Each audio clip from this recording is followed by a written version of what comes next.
ഈ പരിപാടിയുടെ അധ്യക്ഷൻ CPIM-ന്റെ സംസ്ഥാന കമ്മിറ്റി അംഗവും ജില്ലാ സെക്രട്ടറിയുമായ സഖാവ് അഡ്വക്കേറ്റ് ബി ജോയി, വേദിയിലുള്ള തലമുതിർന്ന നേതാവ് സഖാവ് ആനാവൂർ നാഗപ്പൻ, CPIM-ന്റെ സെൻട്രൽ കമ്മിറ്റി അംഗവും സംസ്ഥാന സെക്രട്ടേറിയറ്റ് അംഗവുമായിട്ടുള്ള സഖാവ് പുത്തലത്ത് ദിനേശൻ, സീമ ടീച്ചർ ഉൾപ്പെടെയുള്ള വേദിയിലെയും സദസ്സിലെയും ബഹുമാന്യരെ, സഹോദരന്മാരെ, സഖാക്കളെ, സുഹൃത്തുക്കളെ, വളരെ ആകസ്മികമായിട്ടാണ് ഇങ്ങനൊരു പരിപാടി വിഴിഞ്ഞത്ത് നമുക്ക് സംഘടിപ്പിക്കേണ്ടി വന്നത്. വിഴിഞ്ഞം സീപോർട്ട് യഥാർത്ഥത്തിൽ ലോകത്തിന്റെ മുമ്പിലെ ഏറ്റവും ശ്രദ്ധേയമായ ഒരു തുറമുഖമായി വളർന്നുകൊണ്ടിരിക്കുകയാണ്. പ്രവർത്തനം ആരംഭിച്ച് വളരെ ചുരുക്കം മാസങ്ങൾ കഴിയുമ്പോൾ തന്നെ ലോകം ശ്രദ്ധിക്കുന്ന ഒരു തുറമുഖമായിട്ടാണ് വിഴിഞ്ഞത്തിനുള്ള പരിഗണന നമുക്ക് കാണാൻ സാധിച്ചത്. ലോകത്തെമ്പാടുമുള്ള തുറമുഖങ്ങളുമായി തട്ടിച്ചു നോക്കുമ്പോൾ നമുക്ക് ഈ തുറമുഖത്തിന്റെ ഏറ്റവും പ്രധാനപ്പെട്ട പ്രത്യേകത കപ്പൽ പാതയിൽ നിന്ന് ഏറ്റവും അടുത്ത് കപ്പലുകൾക്ക് എത്താൻ സാധിക്കുന്ന തുറമുഖങ്ങളുടെ പട്ടികയിൽ ലോകത്ത് തന്നെയുള്ള ഏറ്റവും ശ്രദ്ധേയമായ ഒരു തുറമുഖമാണ് വിഴിഞ്ഞം. കപ്പൽ പാത എന്ന് പറയുന്നത് ലോകത്തെമ്പാടും കടലുകളെ പറ്റി മനസ്സിലാക്കിയിട്ട് എല്ലാവർക്കും അറിയാം. ആയിരക്കണക്കിന് കപ്പലുകളാണ് കടലുകളിൽ സഞ്ചരിച്ചുകൊണ്ടിരിക്കുന്നത്. ഇങ്ങനെ സഞ്ചരിച്ചുകൊണ്ടിരിക്കുന്ന കപ്പലുകളുടെ പരമ്പരാഗതമായ പാത, നമ്മൾ ആനത്താര എന്നൊക്കെ പറയുന്നത് പോലെ കപ്പൽ പാത ലോകത്ത് മുഴുവൻ അടയാളപ്പെടുത്തിയതിൽ ലോകത്തിലെ ഏറ്റവും വലിയ കപ്പലുകൾക്ക്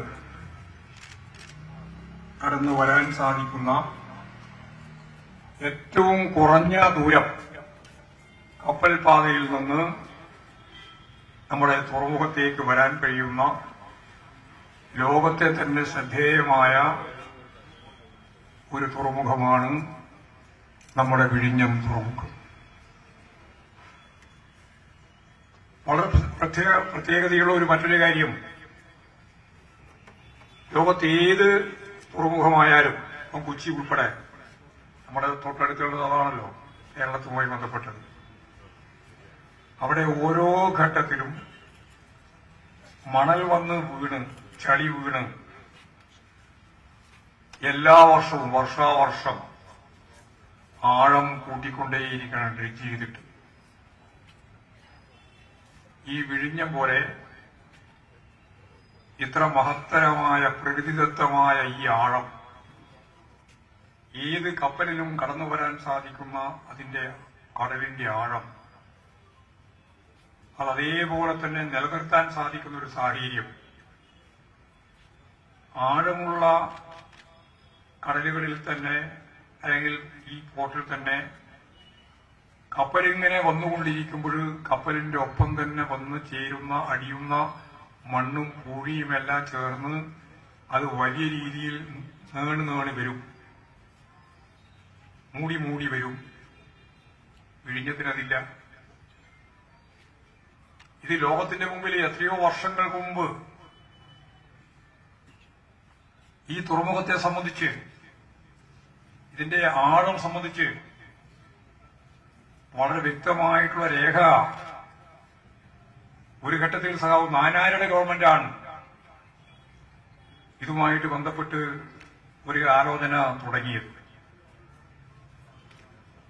അതിന്റെ തുടർച്ചയിൽ നിന്നാണ് ഇങ്ങനെ ഈ പ്രകൃതിദത്തമായിട്ടുള്ള ശേഷി കൂടി ഉപയോഗിച്ച് ലോക നിലവാരമുള്ള ഒരു തുറമുഖം സൃഷ്ടിക്കാൻ കേരളത്തിന് സാധ്യതയുണ്ട് എന്ന വസ്തുത നമ്മൾ തിരിച്ചറിയുകയും VSന്റെ ഗവൺമെന്റ് അതിനാവശ്യമായ പശ്ചാത്തല സൗകര്യം ഒരുക്കുന്നതിന് കൃത്യമായ പഠനം നടത്തി ലോക നിലവാരമുള്ള ഒരു സീപോർട്ട്, ഒരു തുറമുഖം എങ്ങനെ നമുക്ക് സൃഷ്ടിക്കാനാവുമെന്ന ചർച്ചയുടെ തുടർച്ചയിൽ നിന്ന് VSന്റെ ഗവൺമെന്റ് മാറി. അതിനുശേഷമാണ് ഉമ്മൻചാണ്ടി ഗവൺമെന്റ് വന്നത്. ആ ഉമ്മൻചാണ്ടി ഗവൺമെന്റാണ് യഥാർത്ഥത്തിൽ പൊതുമേഖലയിലോ കൺസോർഷ്യം അടിസ്ഥാനപ്പെടുത്തിയിട്ടോ നമുക്ക് നടത്താൻ സാധിക്കുമായിരുന്ന ലോകോത്തരമായ ഈ സമ്പത്ത് അദാനിയുമായിട്ട് കരാറിൽ ഒപ്പിട്ട് അതിന്റെ ആദായം മുഴുവൻ 2035 വരെ പൂർണ്ണമായിട്ടും അദാനിക്ക് തന്നെ കൈകാര്യം ചെയ്യാൻ അനുവാദം കൊടുക്കുന്ന കരാറിൽ ഒപ്പുവെച്ചത് ഞങ്ങളന്ന് അതിശക്തിയായിട്ട് പ്രതിഷേധിച്ചതാണ്. എത്ര വർഷം നിങ്ങൾ കണക്ക് കൂട്ടി നോക്ക്. ഓപ്പറേറ്റ് ചെയ്ത് 2 കൊല്ലമാകുമ്പോഴേക്ക് തന്നെ ലോകോത്തരമായ നിലവാരത്തിലേക്ക് നമ്മൾ എത്തിയല്ലോ. ലോകത്തിലെ ഏറ്റവും വലിയ കപ്പലിനെ സ്വീകരിക്കാനുള്ള ശേഷി നമ്മൾ നേടിയല്ലോ. അതിന്റെ ആദായം മുഴുവൻ പൂർണ്ണമായിട്ടും അദാനിക്കാണ്. എത്ര വർഷം വരെ? 2035 വരെ. ഒരു പൈസയും നമുക്കില്ല. ഇതാണ് കരാർ. അത് അദാനിക്ക് വേണ്ടി ഉണ്ടാക്കിയ കരാറാണ് എന്ന് അന്നും ഞങ്ങൾ പറഞ്ഞാണ്, ഇന്നും പറഞ്ഞാണ്. പക്ഷെ അതിന്റെ അടിസ്ഥാനത്തിൽ ഒരു കരാറൊക്കെ ഉണ്ടാക്കി അദാനിയുമായി ചേർന്നുകൊണ്ട് ഗവൺമെന്റ് ഉടമയിൽ തന്നെ നിലനിർത്തുന്ന ഒരു തുറമുഖം എന്ന രീതിയിൽ വിഴിഞ്ഞം തുറമുഖത്തെ നമ്മൾ കൈകാര്യം ചെയ്യാൻ തീരുമാനിച്ചു.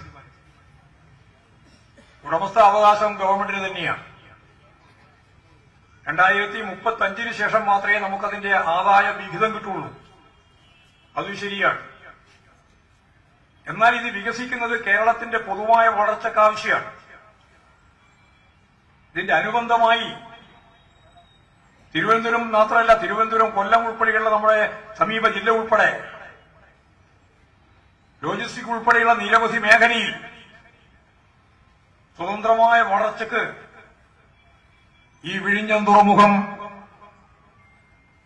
ഭാവി കേരളത്തിന്റെ, പ്രത്യേകിച്ച് വിഴിഞ്ഞത്തിന്റെയും തിരുവനന്തപുരത്തിന്റെയും കൊല്ലത്തിന്റെയും പൊതുവായ വളർച്ചയിൽ നാഴികക്കല്ലായി പ്രവർത്തിക്കുമെന്ന് ഇടതുപക്ഷ ജനാധിപത്യ മുന്നണി മനസ്സിലാക്കിയിട്ടാണ് ഏതാണ്ട് ഇതിനകം തന്നെ 6000-ഓളം കോടി ഉറുപ്പിക കേന്ദ്ര ഗവൺമെന്റ് ഇതിനുവേണ്ടി ഒന്നും തരാൻ തയ്യാറായില്ല എന്നുള്ള സത്യമാണ്. ആദ്യം സമ്മതിച്ചിരുന്നു, പിന്നീട് കടമായിട്ടാണ് വാങ്ങിയത്. അതിന് പലിശ ഉൾപ്പെടെ കൊടുക്കണം. ഈ പദ്ധതി നടപ്പിലാക്കുന്നതിന് വേണ്ടിയുള്ള സഹായം എന്ന രീതിയിൽ എല്ലാ പോർട്ടിനും കൊടുത്ത കേന്ദ്ര ഗവൺമെന്റിന്റെ സഹായം നമുക്ക് കേരളത്തിൽ വിഴിഞ്ഞത്ത് ലഭിച്ചില്ല. നമ്മുടെ കിഫ്ബി ഉൾപ്പെടെ ഉപയോഗപ്പെടുത്തിക്കൊണ്ടാണ് യഥാർത്ഥത്തിൽ ഈ പദ്ധതി മുന്നോട്ടേക്ക് നയിച്ചത്. കേരള ഗവൺമെന്റ് കിഫ്ബിയോട് തന്നെ കടപ്പെട്ടിരിക്കുകയാണ്. നമ്മുടെ നാട് കടപ്പെട്ടിരിക്കുകയാണ് കിഫ്ബിയോട്. ഞാൻ നേരത്തെ പറഞ്ഞ പോലെ ഏതാണ്ട് 6000-ഓളം കോടി ഉറുപ്പിക നമ്മൾ ഈ പദ്ധതിക്ക് വേണ്ടി ചെലവാക്കി കേരള ഗവൺമെന്റ്.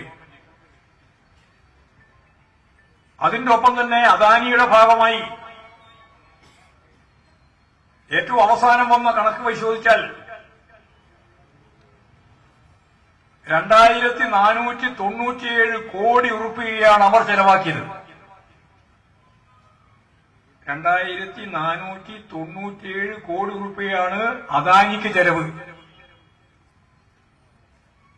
ഞാൻ നേരത്തെ പറഞ്ഞ പോലെ നമുക്ക് സംസ്ഥാന ഗവൺമെന്റിന് 6000 കോടി. പക്ഷേ സുന്ദരമായ ഒരു സീപോർട്ട് രൂപം കൊണ്ട് കഴിഞ്ഞിരിക്കുന്നു. ലോകം ശ്രദ്ധിക്കാൻ തുടങ്ങിയിരിക്കുന്നു. നമ്മൾ ആദ്യം മുതലേ കണ്ടു ഈ എയർപോർട്ട് എങ്ങനെയായി, സീപോർട്ട് എങ്ങനെയായിരിക്കണം. എല്ലാ കമ്പനികൾക്കും എല്ലാ കപ്പലുകൾക്കും കയറി വരാൻ സാധിക്കുന്ന ഒരു മൾട്ടി സംവിധാനത്തിന്റെ ഭാഗമാവണം. മൾട്ടി ഓപ്പറേറ്റിംഗ് സംവിധാനമാണ് ഉദ്ദേശിക്കുന്നത്.